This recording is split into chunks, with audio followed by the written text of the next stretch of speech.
I've seen a couple other RVs try to do a floor plan like this. I've never seen one nail the kitchen exactly the way they did. This is next level.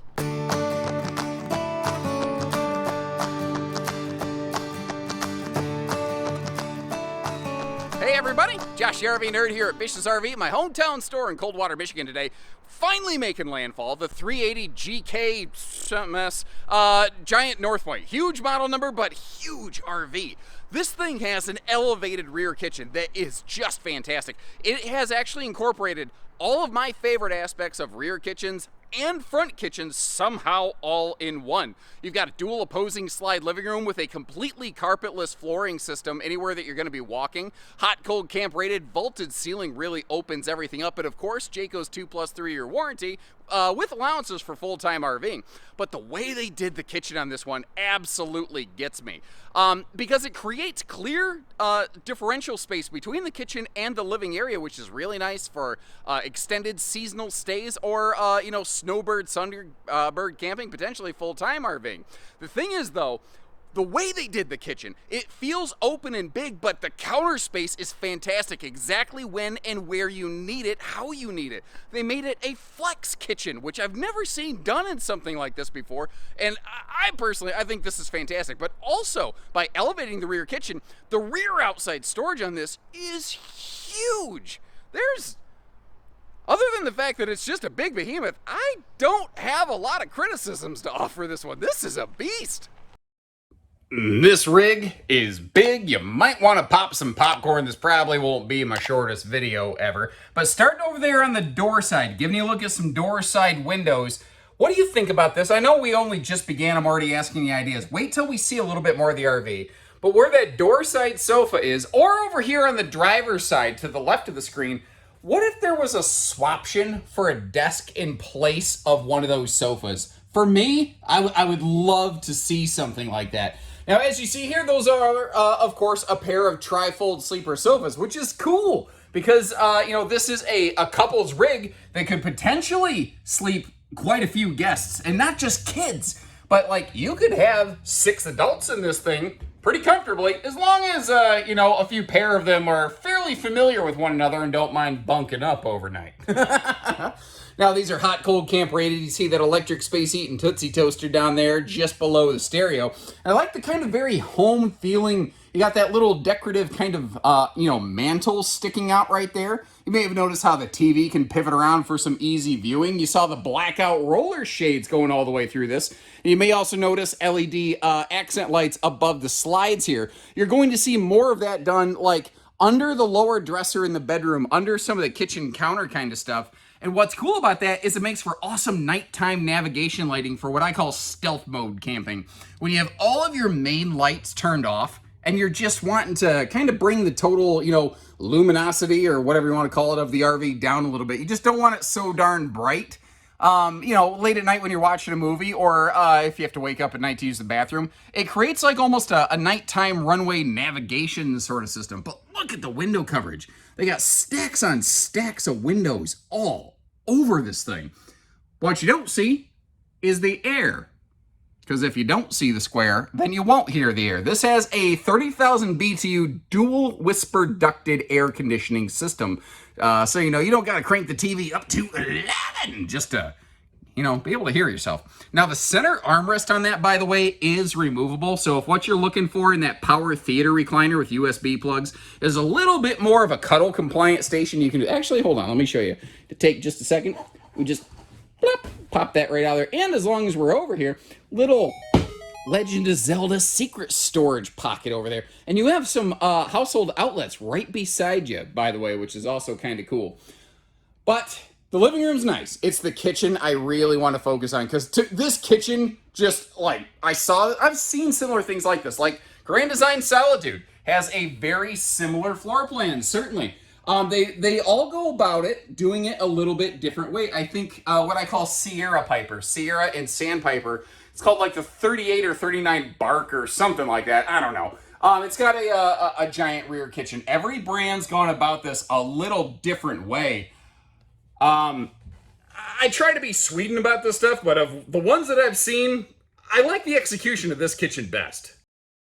Because I say that because in all of the years that I've done this, whenever I see something that has like a separated kitchen and living room, usually the kitchen really suffers. And this one doesn't have that feeling. This one actually feels like the kitchen came first, like the chicken and the egg, the kitchen came first and then the chicken came later. Now you may notice there's a little drawer there below that larger Insignia oven that is a 4-burner stovetop. I'll get you a better look at that up close when we get there. And then back here on the rear wall, you have a choice between 2 different very large refrigerators.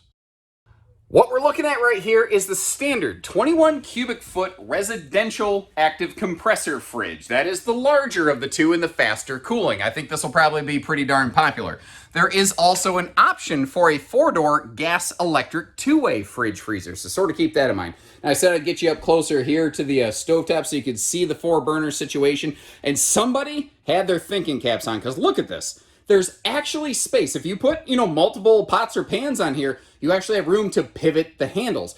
Now, it is a little bit tight. I'm not saying that, you have a huge amount of space over here, but it is at least enough that you could stir something and set down a spoon on either side of the stove. And notice, again, it still has a full ventilating stovetop up top. That is a key detail that you would probably just assume an RV would have, but you may assume incorrectly. Now, back here, when you're sitting at the sink, they give you just these awesome viewing windows so you don't feel like you're stuffed up into the corner of this thing. And similarly, you've got some decent counter space on either side of this. You're not shoved all the way to the right or the left, which, I don't know, kind of works for me. You also have just a simple switch for the lights right there above you. So everything is kind of localized. But what's neat is not only do you have the BM Pro system, so you could operate lights and things from your phone, but you have these little remote controls basically built into the RV scattered around, and they're all a little bit context sensitive. Like right here, if you want to stay, you hear a funky sound at the end of the night, you can turn on your exterior lighting from that kitchen position to peek out the windows to see what's going on. And I love it whenever storage comes to me and I don't have to go to the storage. And notice too, you've got yourself some built-in wastebasket space right there. But this right here, this is where it starts to get very interesting to me. I'm happy with everything I've seen so far, but it's what they're doing over here in this like full depth slide. Like this is the deepest upper deck or forward deck, either way, front or rear kitchen slide I've seen. So that's a big convection microwave, by the way. But I think it's brilliant how they left that open pocket down there so you can slide stuff down it. Like to me, that is just smart prep space execution. Remember that stovetop? This was the big giant cutting board that was sitting over top of it. And it is dwarfed by the size of this cavity over here. And you see some household outlets beside that. Perfect appliance corner over here. And none of it is hard to reach. Then you notice down here in the slide, it is nothing but storage galorage. The thing is, you could, I think, reasonably argue so far that the RV has limited counter space. Or at least you could have until you discovered this little thing right here. Basically that entire, kitchen cabinet, if you want it to, it's on gas struts. It just easily extends and glides in and out so that if you need maximum countertop prep space, you have it. Now, when we look over here, you see that you've got a dedicated kind of couples dining / entertainment system. And I love this arrangement. The first time I ever saw something like this was in a Cedar Creek front kitchen where you had this dedicated like bar right here overlooking on top of the theater seats over them so that no one's line of sight is blocked. That to me is just such a cool station and situation. Not to mention the fact that by including a couple little USB plugs right there, it's a perfect little phone and or like tablet station or something like that. But you're looking at it, and it is really just a couple's dining arrangement. If only there was a way that you could extend your dining to include a few more people. Well, Jayco says, say no more. Got you covered. That top drawer, you extend that out, that giant cutting board that we saw on the stove, it slots in place intentionally. That's not a happy accident like Bob Ross that I found over there. And the RV includes a totally separate pair of fold-away guest chairs. So our elevated dining bar chairs are still in place. And then right next to us, we've got a little card table basically built right into the single, little craft station. Maybe a little place if you're watching a grandbaby for the weekend, you could set them down with a coloring book or something like that. Although, pro tip, put something under the coloring book so you don't accidentally end up with red crayon on your cutting board. Just a little handy advice there from your Uncle Josh. But that's only if you want that space occupied that way. I'm not using the fisheye lens. When you take that all back out, it just looks and feels large and comfortable and expansive back here.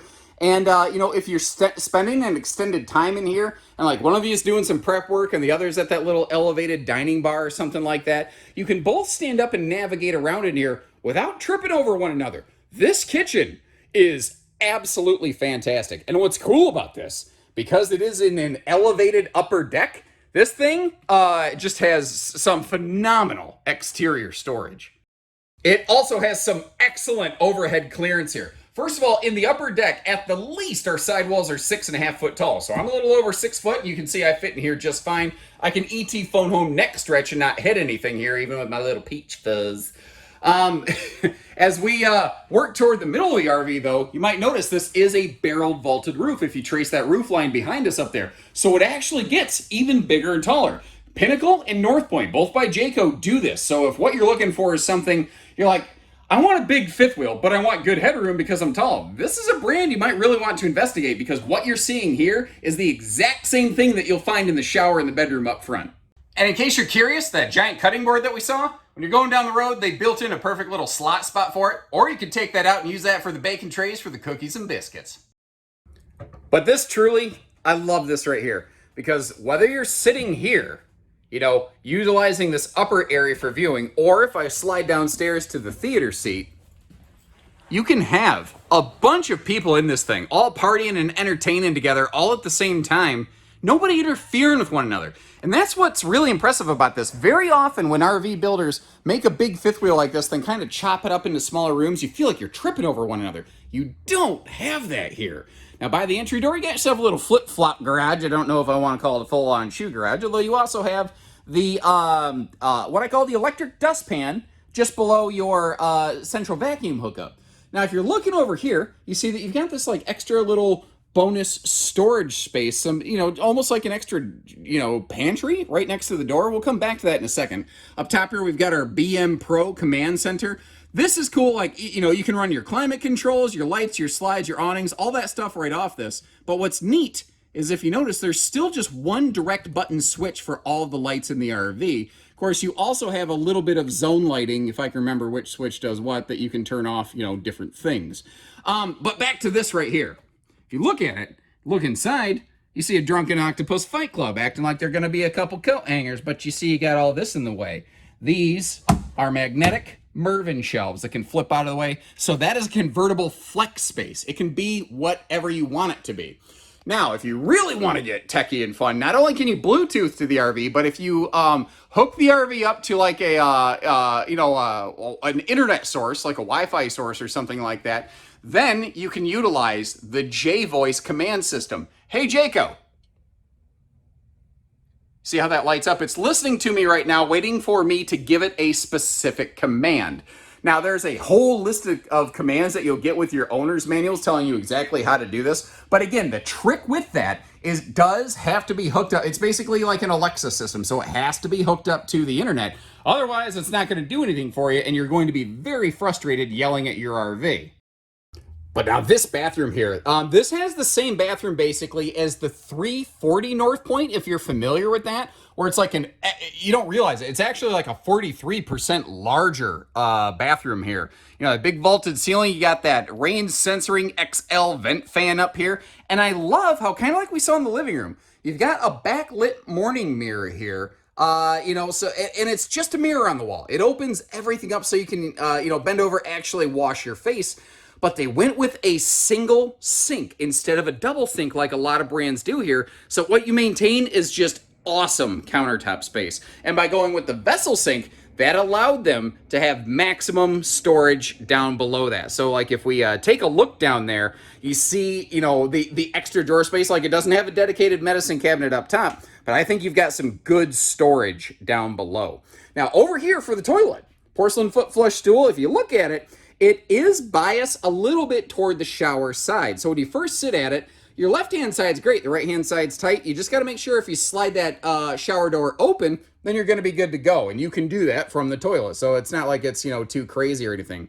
But now looking in the shower, you see it's an easy step-in shower that just looks like the Kool-Aid man was shot and injured inside here. And then I, brought my dirty footprints in this thing. But the fact is, it's an easy step-in shower. And you have that 300-pound rated teak seat right there. And similar to the toilet, if you sit down, you've got plenty of room to the left and right of you. Even if you're a bit bigger, broader, and wider than I am, you're going to be okay. And when I first stand up, it looked like my head had to be in the skylight, right? But it doesn't. Because of that vaulted ceiling and the 6.5-foot sidewall in the upper deck here, you have fantastic clearance in this bathroom. Now, that's a height adjustable shower head, which my wife and I would love, since we are very much not the same height. And I love that they give us a place to put our soaps and whatnot. I'm not the biggest fan of open face storage in bathrooms. For towels, I'm sure it would work fine. I would like to see, personally, something. Like, you're going to put more than just towels in there. Like, you might put, bottles of body wash and stuff. When you're going down the road, I don't want to have to unload all of that. Then again, you may put your body washes and stuff under the sink, so maybe towels and like toilet paper, maybe they'll ride just fine here. Any North Point owners, can you chime in on this? Has this been a problem, or am I whining about something that's not an issue whatsoever? And if I am, I'll quit. Tell me to shut up. Just leave me a little comment and say, shut up, nerd.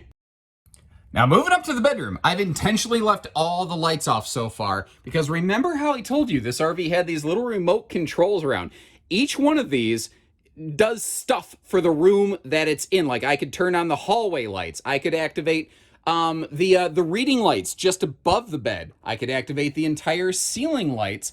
There is also a light just to activate lower accent nighttime navigation lighting here. So if you want to be able to, like I said, wake up at night and see your way back to the bathroom or the refrigerator or something like that, you could do so without ever turning on a main cabin light.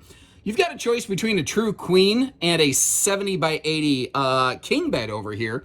Admittedly, it's a little tight over here with the king bed, and there are some household outlets kind of hidden down there next to the floor, just in case you're curious, by the way.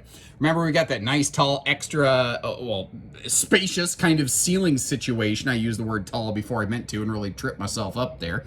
But they are also using an extra deep bedroom slide out. So this thing has plenty of floor space in here where you can actually get dressed, which is really awful nice. And notice, you didn't see the square, so you won't hear the air. It shouldn't roar like Katy Perry and wake you up. Down below that bed there, some awesome storage space. That is where those guest chairs can store very easily, by the way. In the front closet, you may notice also a dedicated laundry hamper space, as well as I stuffed a pillow in the nose cap so you can see there actually is a pass-through slot up there. A little bit different. I figured it's the best way I could kind of showcase that for you over here. Then you've got that hidden flip-up dresser top storage right there. Handy for your valuables. Although, if you're going to use it for hidden storage, you might want to take the blue arrow off. Otherwise, it's a little bit of a dead giveaway. She's prepped and ready for stackable washer dryer. Easy thing for us to assist you with here at Bish's.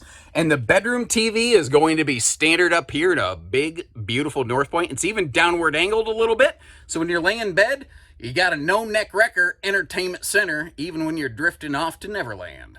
And you may have noticed these are nice breeze side windows over here. And again, we have one of those remote control kind of jobs here where I can turn on, actually, you can wake up and you can turn on or off all of the interior or exterior lighting right here. So again, if you hear something go bump in the night, you can flip it on, all the lights. You've got your blackout shades here that you could roll up and get out of the way. You could turn all the lights on in the whole coach.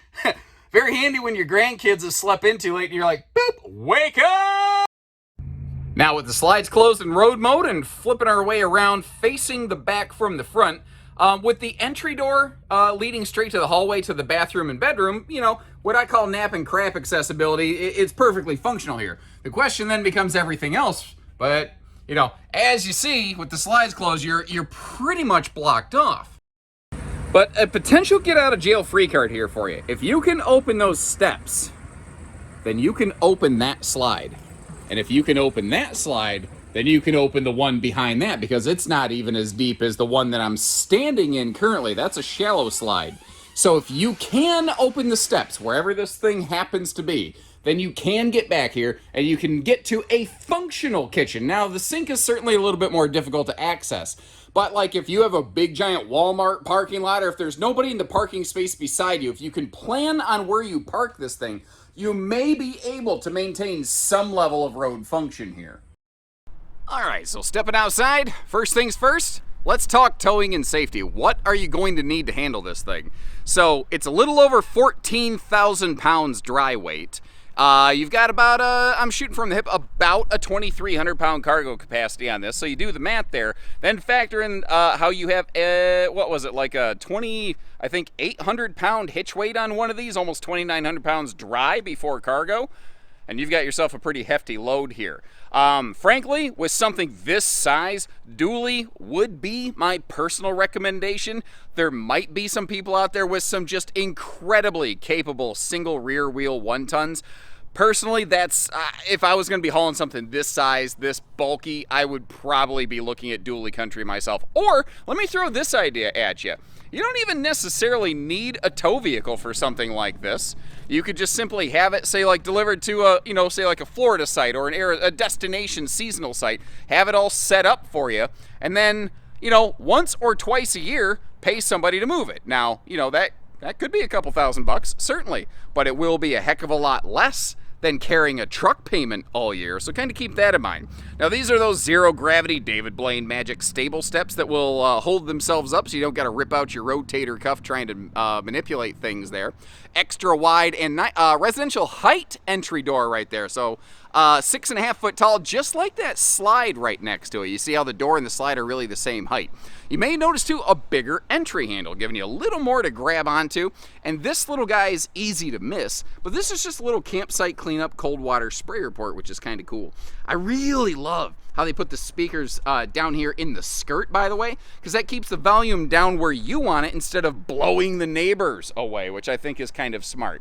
Now, this RV, if you notice, up front here has, that one awning, and at a glance it looks kind of small. But behind the slide, almost toy hauler style, hidden away back here, there is a second awning. Now, it is partially occupied, I guess, a little bit by that kitchen slide there, but because it is elevated, I think you could probably still put like a picnic table down here or something, although I don't know that you'd necessarily want to block off this storage cavity.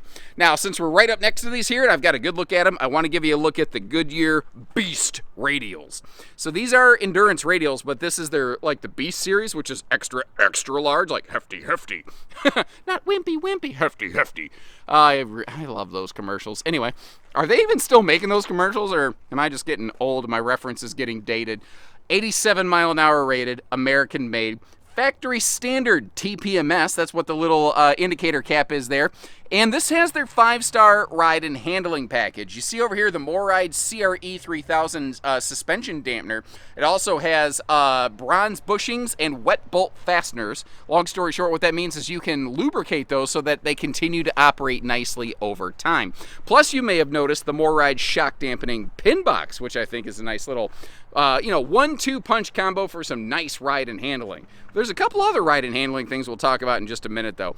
While we're over here, under the floor of the kitchen, there's an exterior cool little mini fridge. Now, what's really cool about this, normally this 110 exterior powered fridge does not operate while you're in transit.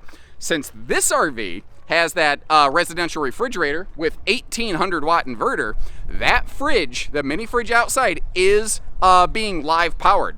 So remember, we were talking about road mode. Let's say you just flat out couldn't put any steps down and you can't get back to the fridge. You always have a mini fridge outside that you can access. So they're giving you a little, get out of jail free card. And then if you feel like doing some grilling, you got the J port back here. The grill situation, the griddle, the arm that you install into this is not standard here. That is an optional piece of equipment on a model like this one that doesn't have a traditional camp kitchen, but that's an easy thing that we can get for you. Or, since it's just a 2-inch receiver hitch, just like you see coming off the back of the RV, there's a whole world of accessories that you could utilize on that. Now, while we're over here, real quick, look above the frameless window in the kitchen slide. You see how it does have a stovetop vent hood. That is one of those key details that they nailed in this kitchen. that not everybody necessarily has been getting right. Now there's two doors open, well there's two doors. One is open, one is not. The one that is not open is just an access panel for service reasons to that residential refrigerator. So kind of keep that in mind right there. And this floor plan is one of those. Hypothetically, if you ever had to take the fridge out for service purposes, it can, it goes straight down the steps and then you just pivot around the door and you're good to go.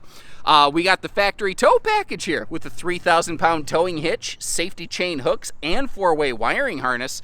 And in terms of towing, we've also got the J-Smart turn signal safety lighting package.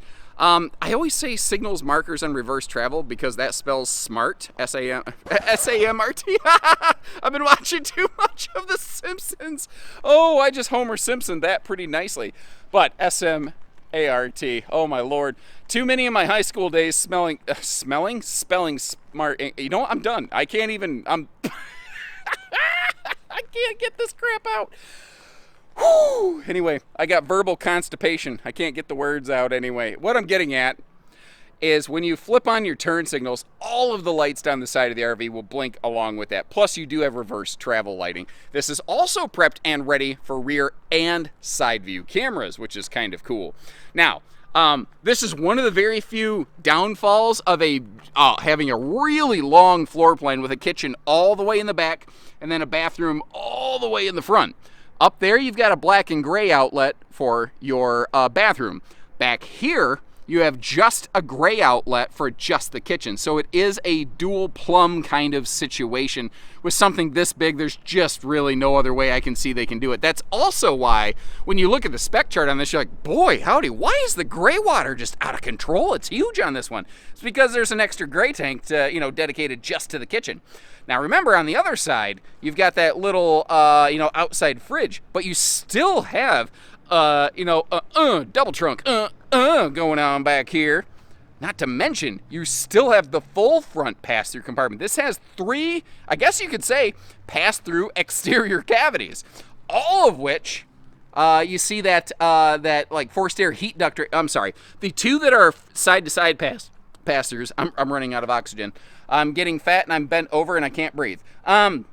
The 2 side-to-side pass-through compartments are heated. They will all, though, have that double-sided radiant foil in here to help maintain a more even cooling situation. Now, Northpoint is and has been 0 to 100 degree rated for quite some time now, many consecutive years. The underbelly's enclosed, forced air heated. They also have an option they call like their extreme weather package, which adds like some, bulky 110 heated heated tank heaters. I can't speak. I need to go get hydrated or something's wrong with my brains today. It also includes a heated water inlet, which is kind of cool. That's one of those things people don't necessarily think about. And I didn't want to just leave this open so that it was just flapping in the breeze and banging against stuff. But this, again, it has a full pass-through compartment. That's one of the things, like, a lot of times when you see a front living room, it has an elevated rear bedroom. You'll see a similar outside storage situation from what we saw just a second ago, but the front compartment is very small. That's not the case here whatsoever. Actually, with all of the exterior compartment space on this one, I'm slightly concerned that you could potentially overload your cargo capacity on this one if you're not being careful. I've seen some people who, they don't pack bags of concrete, but boy, they come awful darn close. You've got 6-point hydraulic auto leveling on this one, although all of our slides are electric, so kind of keep that in mind right there. Most brands who do hydraulic leveling don't do electric slides. This is a little more expensive way of doing things, actually. But since this is a cold camp rated RV, hydraulic slides sometimes can struggle a little bit when it's really darn cold out. So you're saying, yeah, well, what about their leveling? Well, the answer to that is they're using, it's basically like Dexter, I think it's like transmission fluid or something like that in their hydraulic lines that doesn't freeze up. So if it doesn't freeze up, why didn't they use it in the slides? I don't know. All I can tell you is they just don't. Now, normally up here, this would only be solar prepped. However, we're getting a cool look at one today that has the Overlander 2 solar package. That is dual 190 watt roof panels, a 30 amp charge controller, and an 1800 watt inverter. Now this RV with the residential fridge will always, like if you get the Resi fridge on one of these, it will always have the 1800 watt inverter wired to about 6 outlets, like 2 in the bedroom, 2 in the the 2 TVs positions, and then the refrigerator or refrigerators, plural, as it is in this case. So you know, there's a couple different ways to get some inverted plugs on this one. So keep in mind, our different Bish's locations may have this outfitted differently. You see the big XL vent fans, they're all prepped and ready if you want to add a roof cover on them. We've got attic chimney vents on here, and this little guy, well, it doesn't stink.